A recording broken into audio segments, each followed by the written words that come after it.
ഇതിൻ്റെ പിന്നിൽ പ്രവർത്തിക്കുന്ന സഹോദരികൾ. നമ്മൾ കുമ്മളിയിലൊരു ഓഫീസ് ആരംഭിച്ചിട്ടുണ്ട്. അതിനോടനുബന്ധിച്ച് നടക്കുന്ന ആദ്യത്തെ മീറ്റിംഗാണ്. ഇതിൻ്റെ ഇന്നത്തെ മീറ്റിങ്ങിൻ്റെ പ്രധാന ലക്ഷ്യം തന്നെ ജീവിതശൈലി രോഗങ്ങൾ ആയുർവേദത്തിലൂടെ അല്ലെങ്കിൽ MIയിലൂടെ എങ്ങനെ പരിഹരിക്കാം, എങ്ങനെ നേരിടാം എന്നുള്ള വിഷയമാണ്. അപ്പോൾ ആ ടോപ്പിക്കിൽ തന്നെ കിടപ്പുണ്ട് എന്താണ് പ്രശ്നം എന്നുള്ളത്. ജീവിതശൈലി രോഗം, ആ ശൈലിയാണ് നമ്മുടെ ശൈലിയാണ് പെടുന്നത്. അപ്പോൾ ആ ശൈലിക്ക് മാറ്റം വരുത്തേണ്ടത് ഇതിൻ്റെ പിന്നിൽ പ്രവർത്തിക്കുന്ന നമ്മളൊക്കെ തന്നെ. ഇപ്പം ജീവിതശൈലി രോഗങ്ങളിൽ ഇപ്പം നമ്മൾ അനുഭവിക്കുന്നതും പ്രധാനമായിട്ട് പറഞ്ഞു കേൾക്കുന്ന ഒരു രോഗം ഡയബറ്റിക്കാണ്, പ്രമേഹ രോഗം. ഈ രോഗത്തെ സംബന്ധിച്ച് ആദ്യകാലങ്ങളിൽ പണക്കാരുടെ രോഗമാണ്. ഇന്നിപ്പോൾ എല്ലാവരും പണക്കാരായതുകൊണ്ടായിരിക്കാം ഈ രോഗമൊക്കെ സഹജമായിരുന്നു. അങ്ങനെ അപ്പം അതിന് കാരണം നമ്മൾ തിരിച്ചറിയണം.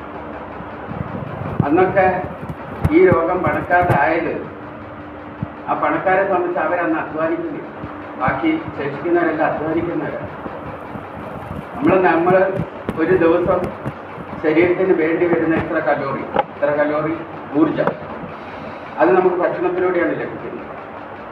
അപ്പോൾ ഈ ഭക്ഷണം നമ്മൾ ഒരു ദിവസം അളന്നല്ല കഴിക്കുക. ഒരു ദിവസം ഇങ്ങനെ ജോലിയുണ്ട്, ആ ജോലിക്ക് ഇത്ര കലോറി വേണം എന്ന് മനസ്സിലാക്കി നമ്മൾ അളന്നല്ല കഴിക്കുക. ഓരോരുത്തരുടെ സ്വഭാവം അനുസരിച്ചിട്ടാണ് കഴിക്കുക. അപ്പോൾ ആ കഴിക്കുന്ന ഭക്ഷണം ഗ്ലൂക്കോസ് ആക്കിക്കൊണ്ട് നമ്മുടെ ശരീരത്തിന് എനർജിയായിട്ട് വിനിയോഗിക്കുകയാണ് ചെയ്യുക.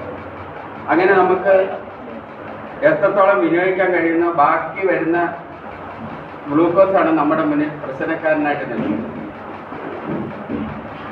അപ്പം അതിൻ്റെ അളവ് കൂടുന്നതനുസരിച്ച് ശരീരത്തിന് പലവിധ മാറ്റങ്ങൾ ഉണ്ടാകുന്നു. അങ്ങനെ ആ മാറ്റങ്ങളുടെ ഭാഗമായിട്ട് ശോധന മാർഗങ്ങളെല്ലാം അടയുന്നു. അങ്ങനെ ശോധന മാർഗങ്ങളെല്ലാം അടയുന്നതുകൊണ്ട് ഓരോ സെല്ലുകൾക്ക് യഥാവിധി എയർ സർക്കുലേഷനോ ബ്ലഡ് സർക്കുലേഷനോ ഇല്ലാത്ത സ്ഥിതിയിലേക്ക് വരികയും അങ്ങനെ ആ ശരീരം മോശമായ അവസ്ഥയിലേക്ക് പോകും. ഇപ്പം നമ്മളെ സംബന്ധിച്ച് ഏതൊരു രോഗം ഉണ്ടെങ്കിലും, ഒരു ജലദോഷം ഉണ്ടെങ്കിൽ പോലും ഒരു കൈമരുന്നിൽ പരിഹരിക്കപ്പെടാൻ കഴിയുന്നത് അതിന് മെനക്കെടാതെ നേരെ മോഡേൺ മെഡിസിനിലേക്ക് പോകണ ഒരു സ്ഥിതി.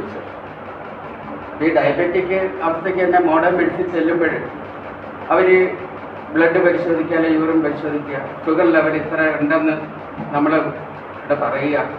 എന്നിട്ട് ആ ഷുഗർ ലെവല് കുറയ്ക്കാൻ വേണ്ടിയിട്ടുള്ള ഇൻസുലിൻ പോലുള്ള ഔഷധങ്ങൾ നമുക്ക് തരിക.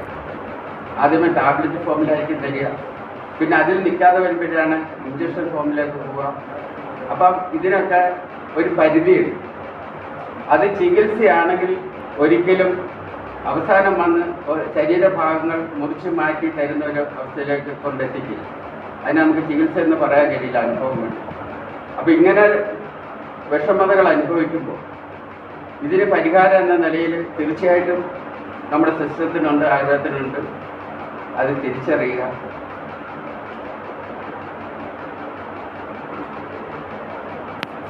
തിരിച്ചറിയുക. അതുപോലെ ഏത് രോഗമായാലും നമ്മൾ ഈ രോഗത്തെ ക്ഷണിച്ചു വരുത്തുക. ഇപ്പോൾ പ്രത്യേകിച്ച് കേരളീയനെ സംബന്ധിച്ച്, ഇപ്പോൾ കേരളീയനാണെങ്കിൽ മത്സ്യമാംസങ്ങളാണ് പ്രധാന ഭക്ഷണം. പച്ചക്കറികൾ, വെജിറ്റബിൾ, ഈ സാധനങ്ങൾ, ഫ്രൂട്ട്സ്, ഇതൊക്കെ ഉപയോഗം വളരെ കുറവാണ്. അതുകൊണ്ടാണ് കേരളം അല്ല ഭാരതം എന്നല്ല ലോകത്ത് തന്നെ എൻ്റെ തോന്നൽ ഏറ്റവും അധികം രോഗികളുള്ള കേരളത്തിലാണ്. ആ കേരളീയനെ ഈ മരുന്ന് മാഫിയ മാക്സിമം ചൂഷണം ചെയ്യാൻ വിധേയമാക്കുന്നതും കേരളീയനെയാണ്.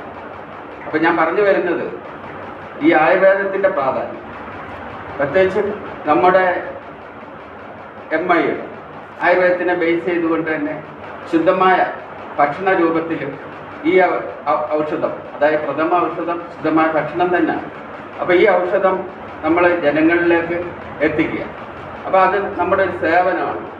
ഈ സേവനത്തെക്കാളുപരി നമുക്ക് നമ്മുടെ ലക്ഷ്യം നോക്കുക നമ്മുടെ ജീവിതമാർഗം. അപ്പം ജീവിതമാർഗത്തിന് തന്നെയാണ് പ്രാധാന്യം. അപ്പം നമുക്ക് ഈ മാതിരിയുള്ള മീറ്റിങ്ങുകളിലൂടെ നമുക്ക് കിട്ടുന്ന അറിവും അതുപോലെ നമ്മൾ സ്വന്തം നിലയിൽ നേടുന്ന അറിവും സമൂഹത്തിൽ എത്തിക്കുകയും അതുപോലെ തന്നെ സമൂഹത്തിന് അത് പ്രയോജനപ്പെടുകയും അതോടൊപ്പം നമ്മുടെ ജീവിതം സുരക്ഷിതമാകാനുള്ള ഒരു മാർഗം നമ്മുടെ മുന്നിൽ എത്തിയിരിക്കും.